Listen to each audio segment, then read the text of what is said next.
¿Cómo están mis hermanos? Dios les bendiga una vez más. Bienvenidos a este devocional.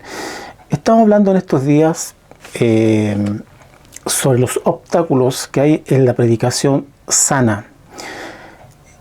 Para ello vamos entonces a la tercera parte, ¿no? Todo lo que es promesa es deuda. Así que vamos a cumplir esta deuda con la tercera parte y final de este tema de obstáculos en la predicación sana. Para ello vamos ahora a segunda de Timoteo, en el capítulo 4, versículo 1, un pasaje muy conocido, y que dice así: te encarezco delante de Dios y del Señor Jesucristo, que juzgará a los vivos y a los muertos en su manifestación y en su reino, que prediques la palabra. Un texto muy conocido. Sin embargo, pareciera ser que en este tiempo hay que estar recordándolo. Lo que dice aquí el apóstol es que prediques la palabra.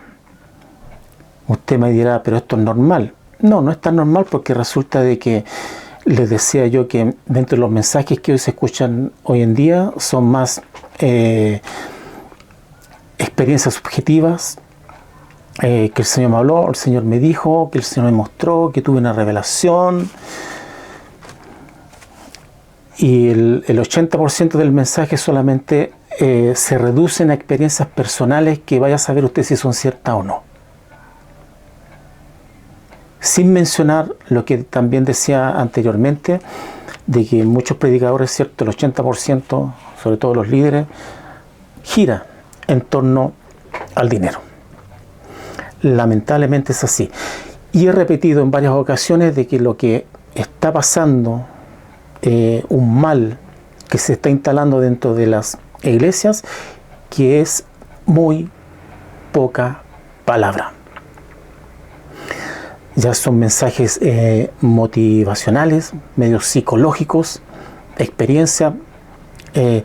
Yo creo, hermanos, de que hay un gran sector dentro de la iglesia que lo que le gusta y lo que quiere es emocionalidad.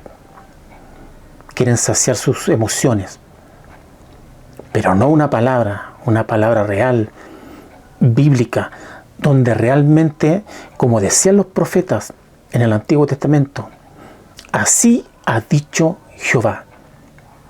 Y hoy podríamos decir, así dice el Señor, pero a través de esta palabra, donde también, no me canso de repetirlo, tiene que traer capítulo y versículo, no sus experiencias.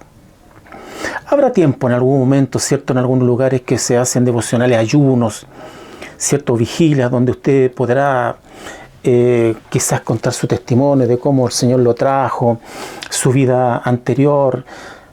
Pero, hermanos, en el altar, en el púlpito, tiene que haber Biblia, Biblia y Biblia. Y este tema que yo he querido tocar, hermano, en cuanto a los obstáculos en la predicación sana, que ya hemos hecho dos partes, vamos a continuar con una también de los obstáculos que hay dentro de poder obtener una predicación sana, y ella es que muchos predican para complacer a la audiencia. Predicamos para complacer a la audiencia, predicaciones llenas de calmantes, predicadores que tienen temor de expresar verdades duras para no perder a la audiencia.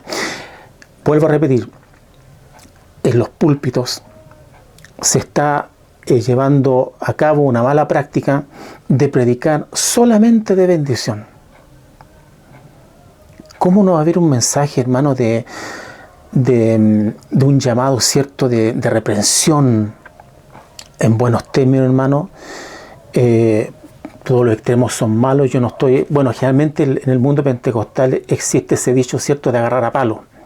No, no es así.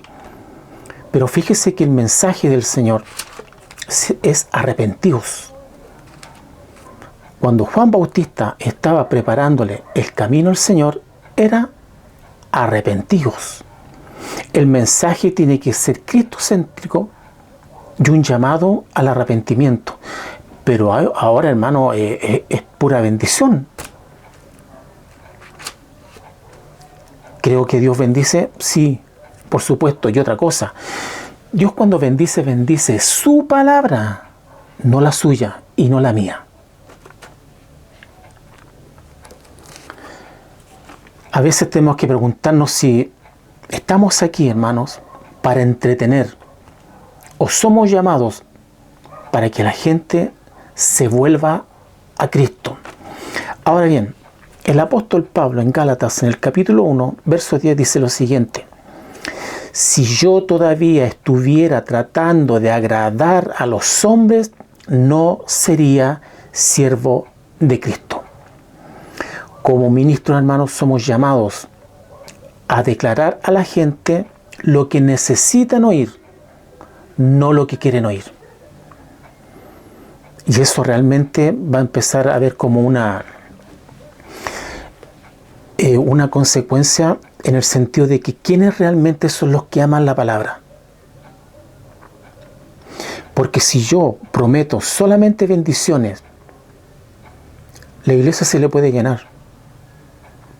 Y es un recurso, porque le vuelvo a reiterar, los cultos hoy en día son prácticamente totalmente emocionalistas, donde ya no son predicadores, sino que son coach, mensajes sugestivos, y donde solamente le hablan de bendición. Aquí la pregunta es, ¿y qué pasa con ese hermano que está pasando una necesidad? ¿O le sucedió un percance, una tragedia? ¿Qué va a pensar? ¿Que Dios no está con él? No, hermano. Yo creo que está mal explotar solamente un área de lo que nos enseña, nos dice la Biblia, y no predicar el Evangelio completo. Estamos saturados, hermanos, que todos hablan sana doctrina, pero resulta que uno lo que ve es entretenimiento. Otra de las causas por las cuales tenemos obstáculos, ¿cierto?, en cuanto a la predicación sana, que algunos quieren proteger su reino. ¿Cómo es eso? Porque algunos piensan, hermanos, que su grey, sus ovejas, el pueblo que tiene son de ellos. ¿Se ha fijado? Donde si usted va a otra iglesia, lo pueden castigar, lo pueden suspender, como que si las almas fueran nuestras. Y creemos, hermanos, de que el pueblo del Señor, aquellos que son líderes, es como nuestro reino. Ellos son nuestros. Si se van a otra iglesia, van a comer pasto envenenado.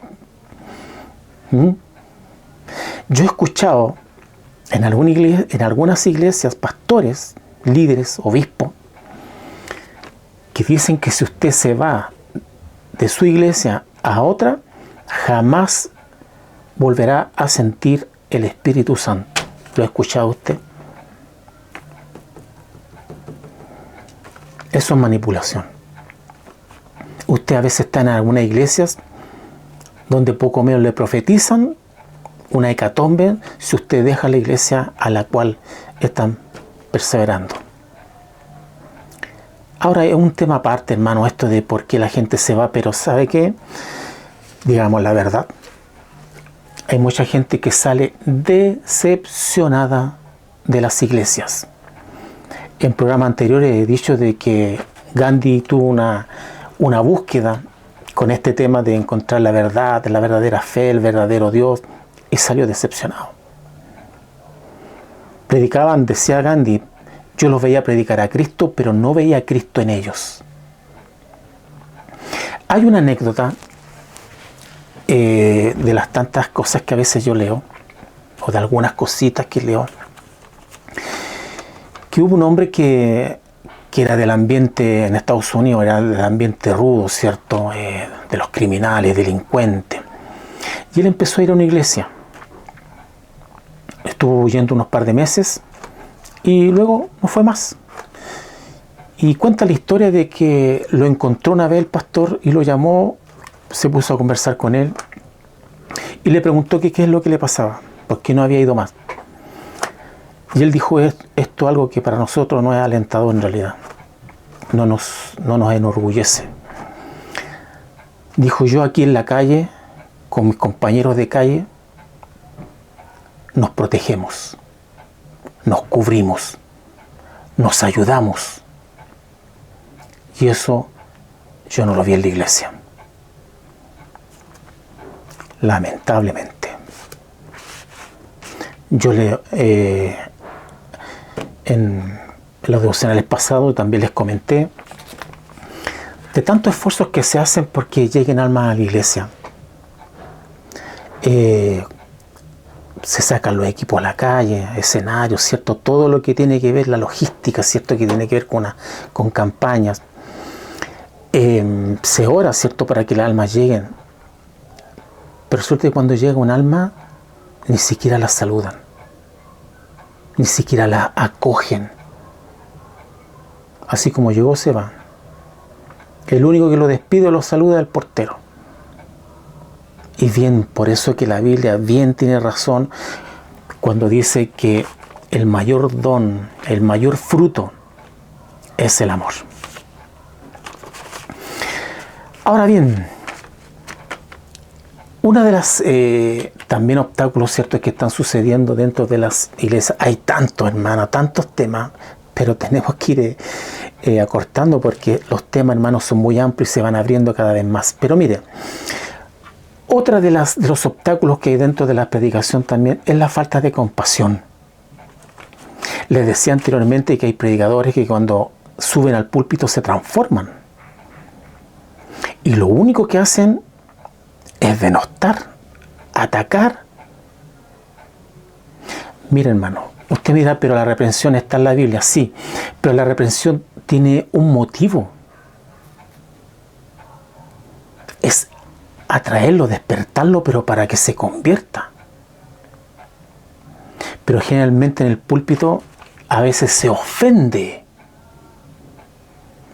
Y por eso le digo yo que a veces falta compasión, nos volvemos verdaderos jueces. Les decía yo anteriormente que algunos se convierten en pistoleros a sueldo, como justicieros. Y les vuelvo a recordar, las ovejas, la grey que están en un lugar, no son suyas, son del Señor. Tenga cuidado. Por ahí yo estaba leyendo que Agustín de Hipona también decía, no murmures de tu hermano, no olvides que él es amado por Dios. Se ha puesto a pensar que los que están ahí, aunque sean nuevos, que están recién comenzando, no son suyas, son ovejas de Dios y Dios las ama. Y usted las viene a maltratar.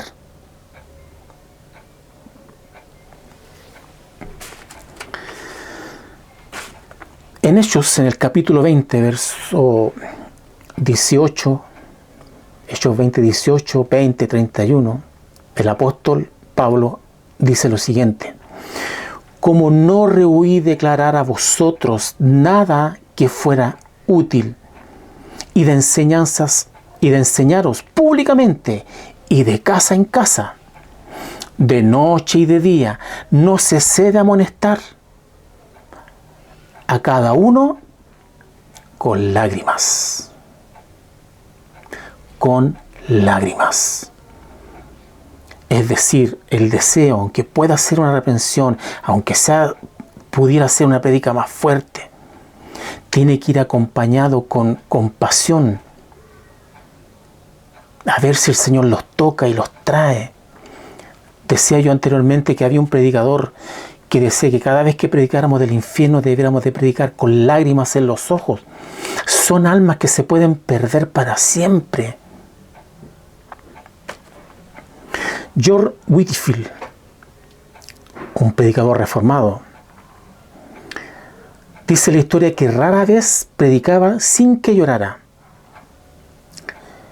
Y Whitefield diría esto: me culpan por llorar, pero ¿qué puedo hacer cuando ustedes no lloran por sí mismos? Aunque sus propias almas inmortales están al punto de la destrucción y a lo mejor están escuchando el último sermón, tal vez nunca más tengan la oportunidad de que Cristo les sea ofrecido a ustedes. Se comentaba en la historia de que George Whitefield predicaba siempre llorando con lágrimas en los ojos.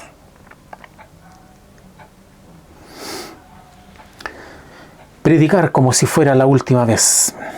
Les contaba yo Moody, en el gran incendio que hubo en Chicago en 1871, cambió toda su perspectiva en cuanto a la predicación, porque un día domingo predicó, en la semana hubo un gran incendio y muchos hermanos fallecieron. Al próximo domingo ya no estaban en el culto. Y ahí él decía que eso cambió totalmente su perspectiva y ahora predicaba como si fuera la última vez que aquellas ovejas escucharan la voz del Señor. No al autoritarismo. De aquí nos vamos a detener otro momento. No a la autoridad que se convierte, hermanos, en ser un hombre autoritario. Lo entienden como un control, poder e influencia. Algunos predicadores, hermanos, se convierten en pequeños pontífices. Les decía yo que hay predicadores que suben al púlpito y se transforman. Se vuelven verdaderos dictadores. Y la pregunta que hay que hacerse a veces, si aquellos que predican están viviendo lo que predican.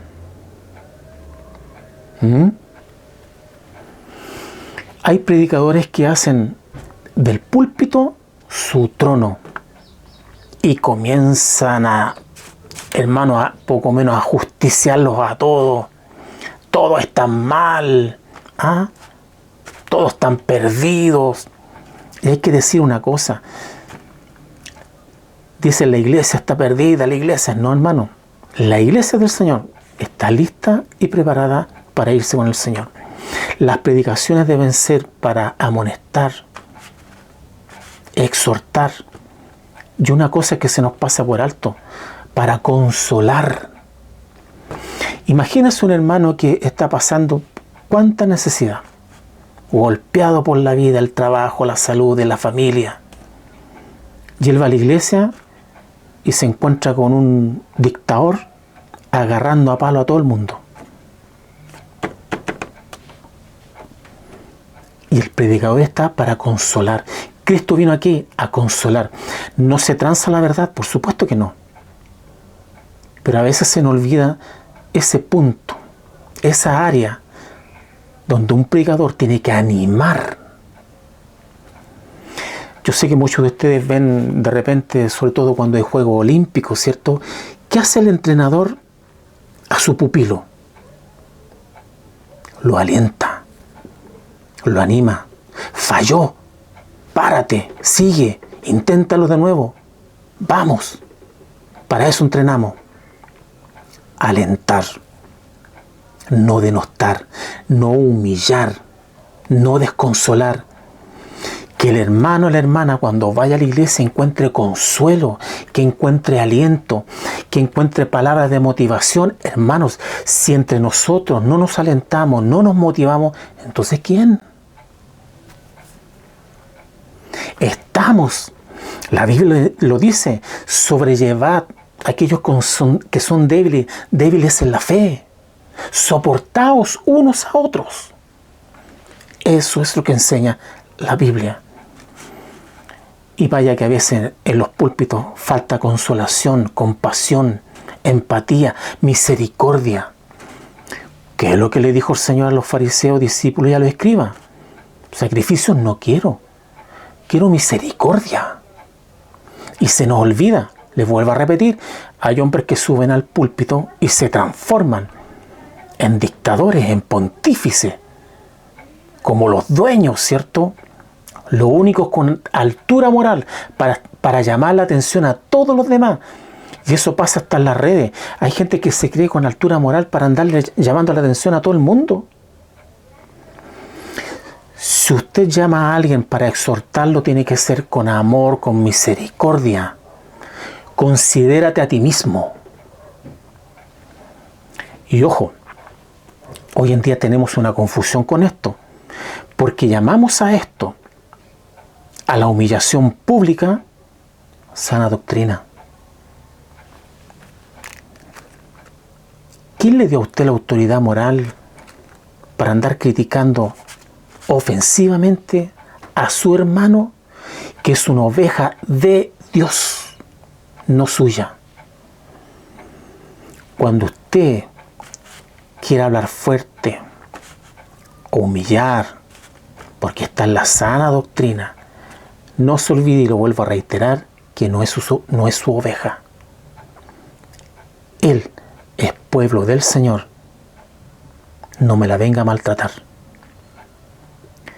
El Señor nos compara como oveja y Él se compara como un pastor. ¿Y qué hace un pastor con las ovejas? Dígame usted.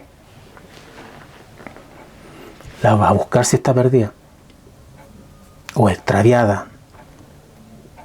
Da su vida por las ovejas. Mire,